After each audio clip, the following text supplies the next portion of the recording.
Армысыздар, құрметті инста достар. Бүгін біз Мейірімді Қазақстан акциясы аясында ауданымыздың тұрғындарына арнайы тегін такси акциясын ұйымдастырып жатырмыз. Ендеше бізбен бірге болыңыздар. Есің кім болады, Бауыржан?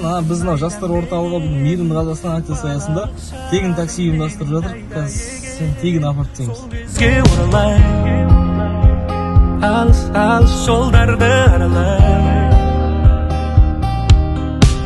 мен таңдамас күйде міндім таксиге, мен үйданам күтеді ас үйде. Осындай тегін такси ұйымдастырып жатқан болармыз.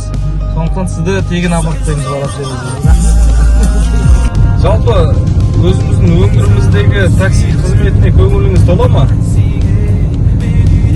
Жақсы ғой, таксилер. Аса арасында қандай да сен баяғыда газель күтіп тұршы, жинақтан мен ол жерде қай уақытта звондасаң да келетін жерге келіп алып тастайды. Онда бізге кішкене жеңіл. Әрине, ол кісілерде өздері жаңағы пайда тапқанмен де елге қызмет етіп отыр ғой. Көз қарасының ағым менен қарасына, Тегін такси өзегім жолда қалағаным сонда, оң ба әлде сол ма, кетсең егер солға жолдан адасты.